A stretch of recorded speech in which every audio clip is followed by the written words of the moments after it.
आज हम लोग जानेंगे जो लूम है, पावर लूम है, सिंपल पावर लूम जो है उसमें क्या-क्या मैकेनिज़्म होता है, क्या-क्या मोशंस का इस्तेमाल होता है, एक फैब्रिक बनाने के लिए, एक लूम को चलाने के लिए। जैसे कि मैंने पहले भी बताया था एक बार, जब अपने डिज़ाइनिंग का क्लास पढ़ रहे थे कि फैब्रिक बनाने के लिए जो मैकेनिज़्म का यूज़ होता है, क्या-क्या मोशंस उसमें यूज़ होता है लूम में, वो 3 टाइप का होता है। एक तो हो गया प्राइमरी मोशंस, दूसरा हो गया सेकेंडरी मोशंस और तीसरा हो गया ऑक्सिलरी मोशंस। तो आपको यहाँ पे लूम का डायग्राम दिख रहा है इमेज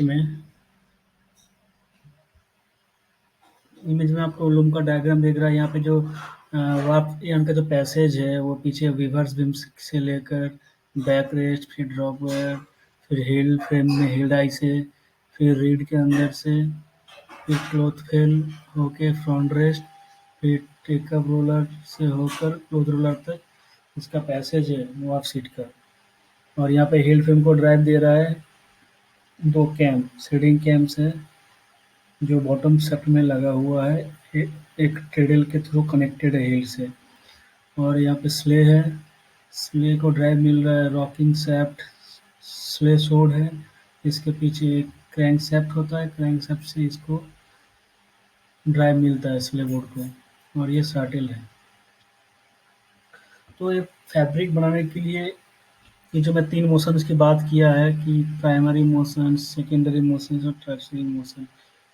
इसमें से जो प्राइमरी मोशंस है उनमें 3 वो भी 3 उस मोशन में 3 मैकेनिज़्म आता है प्राइमरी मोशंस में। एक तो हो गया शेडिंग, दूसरा हो गया पीकिंग, तीसरा हो गया बीट अप। ये तीनों जो मोशन है इसको प्राइमरी मोशन इसलिए कहा जाता है कि मतलब इसमें से अगर कोई भी एक मोशन मिसिंग होता है, अगर कोई भी एक मोशन का इस्तेमाल नहीं करेंगे तो फैब्रिक नहीं बनेगा।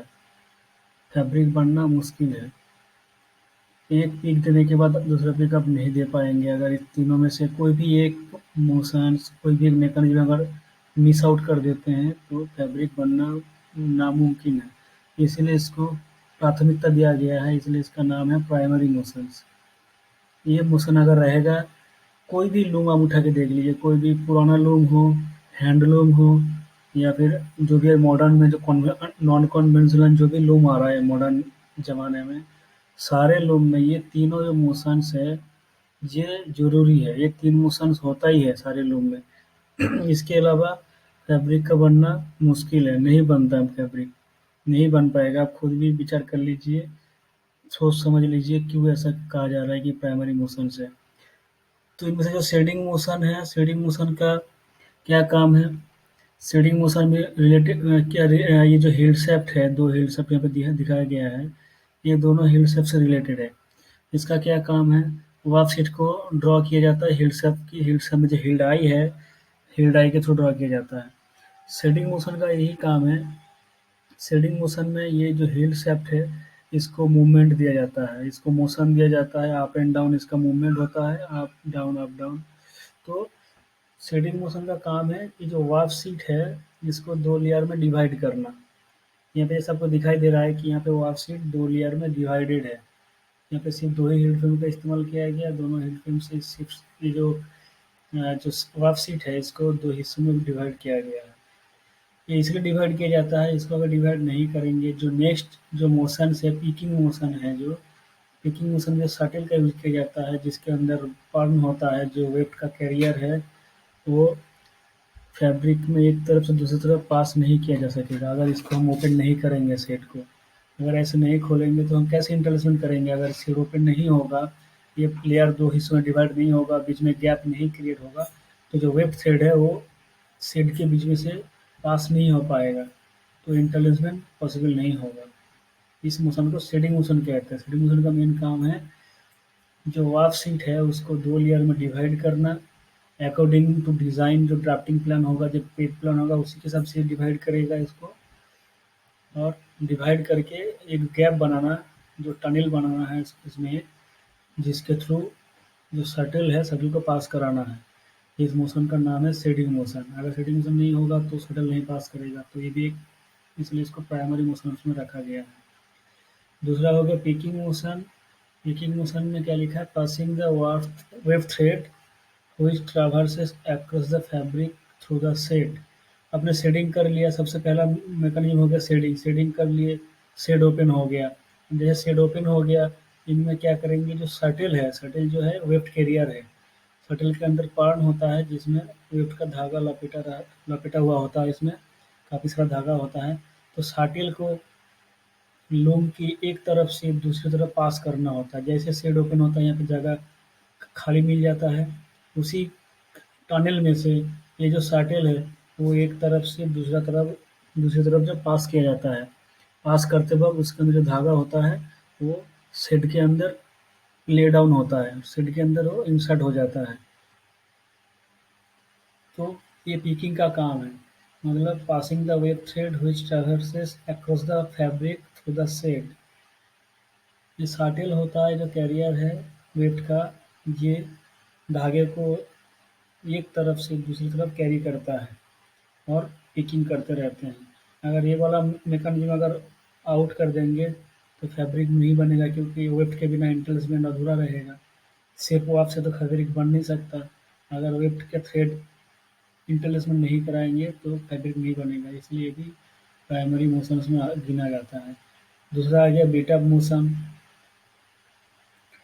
बीटा मोशन वो है, ये जो पीकिंग हम हुआ, पहले शेडिंग हुआ फिर पीकिंग हुआ। पीकिंग हुआ मतलब यहाँ पे जो वेब का धागा था वो अक्रॉस द शेड वो ले डाउन हो गया, अंदर उसको इंसर्ट कर दिया गया। लेकिन ये जो फेल ऑफ क्लॉथ दिखाई दे रहा है, ये पॉइंट यहाँ तक इस धागे को पहुँचाना जरूरी है, क्योंकि जब इसको अगर नहीं पहुँचाएंगे, ये धागा अगर इसी जगह पे पड़ा रहेगा तो क्या होगा, इसके बाद पिकिंग हुआ फिर नेक्स्ट साइकिल के लिए शेड चेंज होगा।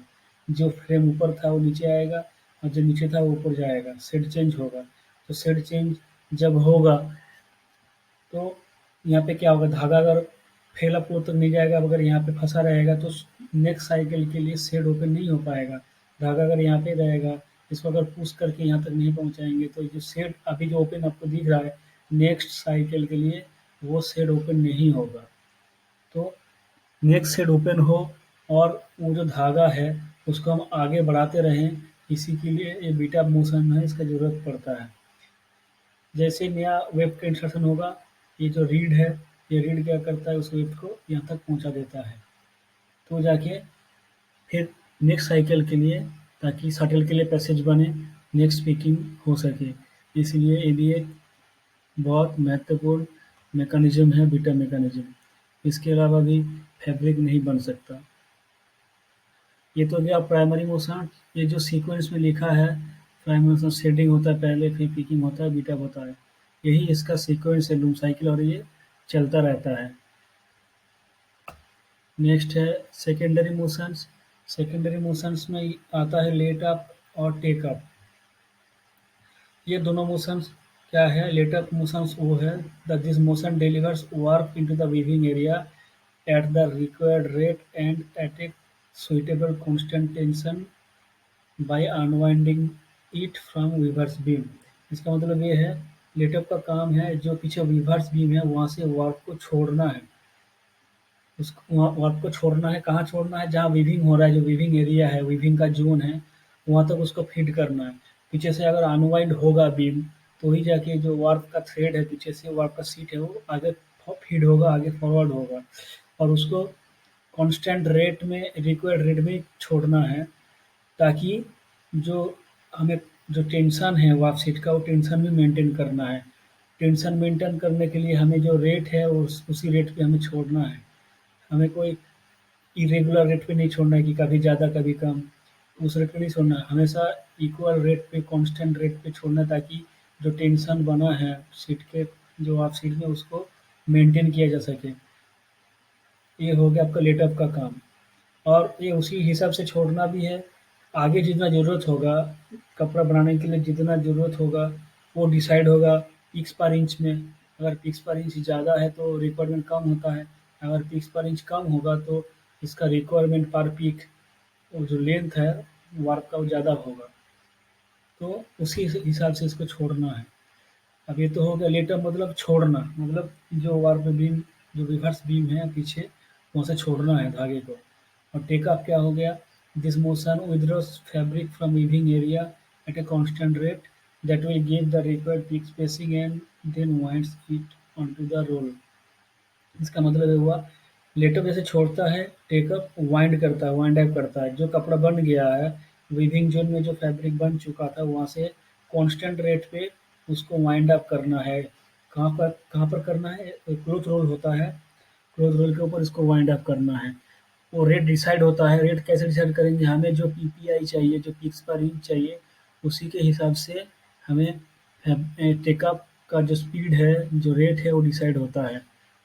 तो इसी के हिसाब से टेक ऑफ का स्पीड जैसा होगा, उसी के हिसाब से जो पीक स्पेसिंग है, दोनों पीक के बीच में जो गैप है, वो डिसाइड होगा। तो इसका भी हमें ध्यान देना है टेक ऑफ करते वक्त कि जो रेट है टेक ऑफ करने का, वो कांस्टेंट हो। जो हमें पीपीआई चाहिए उसके हिसाब से टेक ऑफ डिसाइड हो। तो ये दो मोशन सेकेंडरी मोशन इसलिए है, अगर इसका इस्तेमाल ना भी करें तो कुछ देर तक कपड़ा बन जाएगा। वीविंग जोन में जितना वार्प शीट का धागा पड़ा है, उतना कुछ हद तक कपड़ा बन जाएगा, लेकिन कॉन्टिन्यूस प्रोसेस में नहीं चल पाएगा। ये जो सेकेंडरी मोशन है, पूरा वीविंग जो मैकेनिज्म है, वीविंग को जो प्रोसेस है लूम में, उसको कॉन्टिन्यूस चलाने के लिए ये दो मोशंस की ज़रूरत है। अगर ये दो मोशन नहीं होगा तो शेडिंग, पीकिंग, बिटअप से फैब्रिक तो बनेगा, लेकिन कुछ देर तक बनता रहेगा, उसके बाद वो प्रोसेस बंद हो जाएगा, नहीं बन पाएगा। अगर मैं पीछे से वार्प शीट फीड फीड ना करूँ, और या फिर हम आगे वाइंड अप ना करूँ फैब्रिक को, तो ये फैब्रिक जो जो जो मैकेनिज्म चल रहा था वीविंग का, वो कांस्टेंट कंटिन्यूअसली नहीं चल पाएगा, वो बीच में बंद पड़ जाएगा। इसीलिए इसको दूसरी जगह स्थान दिया गया है कि सेकेंडरी मोशन से। इसके बिना फैब्रिक जो कंटिन्यूअसली नहीं बन पाएगा। ठीक है। अब आते हैं ऑक्सिलरी मोशंस। ऑक्सिलरी मोशंस का इस्तेमाल इसलिए होता है, इसका अगर हम यूज़ ना करें फैब्रिक कंटिन्यूअस बनेगा, लेकिन फैब्रिक में डैमेज कम करने के लिए, कोई भी डिफेक्ट कम करने के लिए, और जो स्पीड है प्रोडक्शन रेट बढ़ाने के लिए हमें ऑक्सिलरी मोशंस का यूज करते हैं। 3 काम है, एक तो हो गया जो प्रोडक्शन रेट है वो बढ़ाने के लिए, लूम स्टॉपेज कम करने के लिए। दूसरा हो गया डैमेज कम करने के लिए, ये ऑक्सिलरी मोशंस का यूज किया जाता है। सबसे पहले है जो वार्प प्रोटेक्टर मोशंस। ये मोशंस क्या है? This motion will stop the loom to prevent excessive damage to the warp sheet, cloth and reed if shuttle becomes trapped between top and bottom shed line. इसका मतलब है, warp protector का ये काम है। शटल लूम में क्या होता है, कभी-कभी शटल है जो है बीच में फँस जाता है। वार्प शीट जो पिकिंग हो रहा है, जैसे पिकिंग जब होता है, एक शटल बॉक्स से दूसरे शटल बॉक्स तक पहुँचना होता है। कभी-कभी क्या होता है, नहीं पहुँचता है। अगर कोई भी फॉल्ट आता है लूम में, तो कभी-कभी बीच में जो वार्प शीट है, शेड के बीच में फँस जाता है। दूसरी तरफ जो शटल बॉक्स है, वहाँ तक नहीं पहुँच पाता है।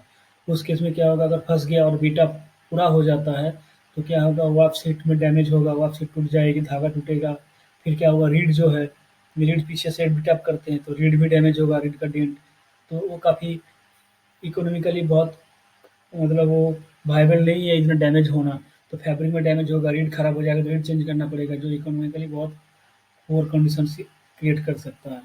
तो इसलिए उसके लिए एक वार्प प्रोटेक्टर मोशंस का यूज़ किया जाता है, जो कि जब भी शटल नहीं पहुँचेगा, दूसरा शटल बॉक्स में बीच में फँस जाएगा, तो वो सेंसर होता है, वो सेंस करता है, सेंस करते ही लूम को इमीडिएट बंद कर देगा, ताकि कम से कम डैमेज हो वार्प शीट में और रीड में। ये हो गया वार्प प्रोटेक्टर का काम। दूसरा हो गया warp and web stop motions. इस मोशंस का ये काम है, कोई भी जो रनिंग लूम में अगर कोई भी वार्प का धागा टूट जाए या फिर वेब का धागा टूट जाए, तो इमीडिएटली लूम को बंद करके फिर उसको रिपेयर करके वार्प एंड को या वेब को रिपेयर करके फिर दोबारा लूम चालू किया जाए, ताकि अगर ये मोशंस नहीं होता, अगर लूम कंटिन्यूअस चलता रहता है, वार्प टूट गया और वेब टूट गया, अगर लूम चलता रहेगा, तो उस जगह पे, उस पॉइंट पे फैब्रिक डैमेज बनेगा, पीक मिसिंग हो जाएगा। अगर पीक टूटा होगा, अगर वार्प पेन टूटा होगा, तो वार्प मिसिंग हो जाएगा। तो ये फैब्रिक में डैमेज क्रिएट करेगा। इसीलिए इस मोशन का, इस सेंसर का यूज करेंगे तो फैब्रिक जो लूम चल रहा था वो ऑटोमेटिकली बंद पड़ जाएगा। फिर उसको रिपेयर करके फिर दोबारा लूम चालू करना होगा। तीसरा है ऑटोमेटिक वेट रिप्लेसमेंट। इसमें क्या होता है, शटल में जो बॉबिन लगा होता है, जो पार्न लगा होता है, वो एक टाइम आएगा जब ख़त्म हो जाएगा। अगर ख़त्म हो जाएगा तो फिर मैनुअली लूम को बंद करना होगा, फिर उसको रिप्लेस करके फिर चालू करना होगा। इसमें काफ़ी टाइम कंज्यूमिंग है, तो इसमें प्रोडक्शन का लॉस होता है जब लूम बंद हो जाएगा तो। लेकिन ऑटोमेटिक क्विक रिप्लेसमेंट का अगर मैकेनिज्म लगाएँगे तो क्या होगा, जब पार्ट खत्म हो जाएगा, वहाँ पे एक सेंसर लगा होता है, वो सेंस करेगा कि पार्ट में वेट का धागा खत्म हो चुका है।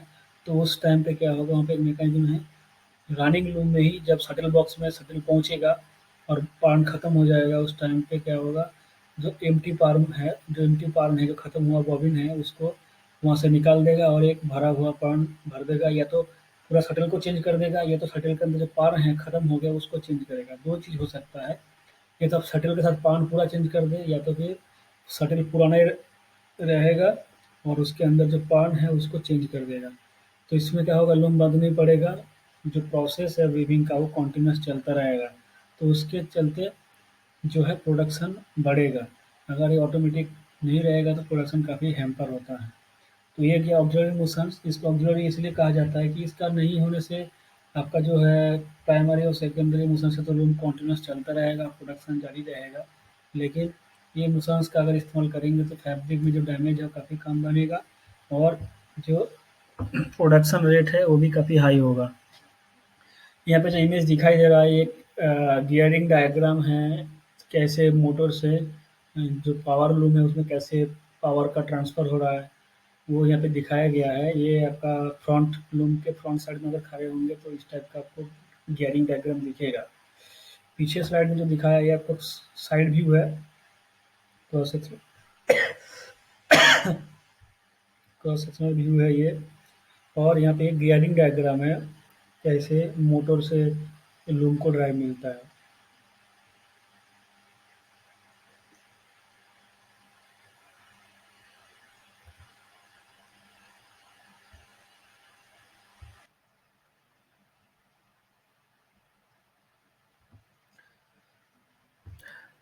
तो जो ये डायग्राम है ये आपका बेसिकली लूम ड्राइव का है डायग्राम।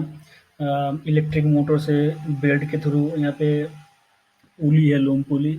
मेन यहाँ से ड्राइव मिल इसको पहला ड्राइव यहाँ पे मिलता है लूम पुली को, जो सबसे बड़ा पुली होता है। और ये पुली जो ड्राइव दे रहा है ये क्रैंक शेफ्ट को ड्राइव देता है। क्रैंक शेफ्ट में आपको 2 क्रैंक दिख रहा है, ये क्रैंक कनेक्टेड होता है स्ले से। ये जो स्ले आपको दिख रहा है, ये स्ले यहाँ से इसको क्रैंक शेफ्ट से और क्रैंक की मदद से और क्रैंक आर्म की मदद से ये कनेक्टेड होता है, इसको ड्राइव मिलता है टू एंड फ्रो। ये अगर घूमेगा, यहाँ पे कनेक्टेड होगा तो ये ऐसे करके घूमता रहेगा, तो जो स्ले है स्ले को आगे पीछे टू एंड फ्रो मोशन में इसको ड्राइव मिलता रहेगा क्रैंकशाफ्ट को। फिर क्रैंकशाफ्ट से गियर के थ्रू ड्राइव मिलेगा आपको बॉटम शाफ्ट, और बॉटम शाफ्ट के गियर के थ्रू मिलेगा टैपेट शाफ्ट। तो यहाँ पे जो है क्रैंकशाफ्ट का 1 रेवोल्यूशन एक पीकिंग करने के लिए, एक टोटल रूम साइकिल के लिए, ये जो क्रैंकशाफ्ट है इसको एक बार घूमना ज़रूरी है। 200 आरपीएम अगर यहाँ पे लिखा है, मतलब 1 मिनट में 2 बार 200 बार घूमेगा और 200 बार पीकिंग होगा। 200 पीक 1 मिनट में इंसर्ट होगा फैब्रिक में, ठीक है? उसके थ्रू यहाँ पे ड्राइव आ रहा है बॉटम शाफ्ट को। बेसिकली बॉटम शाफ्ट में अगर प्लेन वेव का फैब्रिक बन रहा है तो बॉटम शाफ्ट का 2 काम है। बॉटम शाफ्ट ड्राइव देता है पिकर को। जब पिकिंग होता है, पिकिंग कैम है, इसमें लगा होता है पिकिंग कैम, वहाँ पे एक बाउल होता है। दोनों तरफ पिकिंग का कैम लगा होता है, दोनों बॉक्स में शटल को ड्राइव देने के लिए यहाँ पे 2 कैम लगा होता है बॉटम शाफ्ट में। वो बेसिकली पिकिंग के लिए ये बॉटम शाफ्ट का इस्तेमाल किया जाता है। तो दोनों जो कैम है, पिकिंग कैम है, वो अपोजिट डायरेक्शन में लगा होता है, 180 डिग्री अपार्ट में वो लगा होता है। तो क्रैंकशाफ्ट का एक बार रिवॉल्यूशन में अगर एक बार पिकिंग हो रहा है, तो अगर यहाँ पे 2 पिकिंग कैम लगा है, इसका मतलब ये अगर एक बार घूमेगा क्रैंकशाफ्ट तो बॉटम शाफ्ट घूमेगा आधा बार। मतलब इसका जो रिवॉल्यूशन है आरपीएम में आधा हो जाएगा क्रैंकशाफ्ट से, क्योंकि इसका एक रिवॉल्यूशन में 2 बार पिकिंग होगा। दोनों तरफ पिकिंग शाफ्ट लगा हुआ है, तो दोनों बार पिकिंग होगी एक बार रिवॉल्यूशन में। अगर एक पिकिंग करना है तो बॉटम शाफ्ट का आधा बार रिवॉल्यूशन होना चाहिए। इसलिए अगर कोई लूम का स्पीड अगर 200 आरपीएम में चल रहा है और प्लेन वूवन फैब्रिक बना रहे हैं, तो क्या होगा, ये 200 आरपीएम में चलेगा क्रैंकशाफ्ट, तो बॉटम शाफ्ट चलेगा 100 आरपीएम में। ये बेसिकली ड्राइव देता है पिकिंग कैम को और टैपेट सेप्ट को। टैपेट सेप्ट में वो है जो टैपेट सेप्ट मतलब जो कैम को ड्राइव देता है। इसमें ये एक बेसिकली कैम लूम का टैपेट लूम का डायग्राम है। ये यहाँ पे कैम फिट किया जाता है। जैसे अगर प्लेन भी बनाना है तो यहाँ पे 2 कैम लगेगा, 2 कैम 180 डिग्री में अपार्ट लगाया जाएगा अपोजिट में एकदम। तो 2 कैम में से ये टैपेट्स है, एक बार पूरा एक रिवोल्यूशन करेंगे तो 2 बार पिकिंग होगा प्लेन वेव के लिए। अगर यहाँ पे 2/1 या 3/1 टूल लगा देंगे तो 3/1 की क्या होगा, ये एक बार घूमेगा तो ये 3 पीक का जो जो उसका जो साइकिल है, डिजाइन का जो साइकिल है वो पूरा होगा। अगर 3/1 टूल है तो ये एक बार घूमेगा तो 4 पीक का साइकिल पूरा होगा। इसका मतलब प्लेन वेव के लिए ये शेफ्ट एक बार घूमेगा तो क्रैंक शेफ्ट 2 बार घूमेगा। अगर 2/1 व्हील है तो ये एक बार घूमेगा टैपेट शेफ्ट, तो क्रैंक शेफ्ट 3 बार घूमेगा। ये और अगर 3/1 व्हील बनाना है तो ये एक बार घूमेगा तो यहाँ पे क्रैंक शेफ्ट 4 बार घूमेगा। तो उसी के हिसाब से गियरिंग नंबर ऑफ टीथ से फिट किया जाता है ताकि ये 4 बार घूमे तो ये टैपेट शेफ्ट एक बार घूमे, ताकि जो डिजाइन का जो साइकिल है 4 पीक का वो सही से पूरा हो सके और जो यहाँ पे पिकिंग है पिकिंग बॉटम सेट में वो पूरा हो सके। तो अगर मान लीजिए हमें 3/1 का फैब्रिक बनाना है, मतलब यहाँ पे 4 कैम लगेगा, 4 हिल सबको ड्राइव देगा, तो उसमें अगर बॉटम अगर लूम 200 आरपीएम में चल रहा है तो क्रैंक शाफ्ट का आरपीएम 200 हो गया और बॉटम शाफ्ट का आरपीएम हमेशा आधा ही होता है क्रैंक शाफ्ट के। बॉटम शाफ्ट का आरपीएम हमेशा क्रैंक शाफ्ट से आधा ही होता है तो ये 100 में हो जाएगा।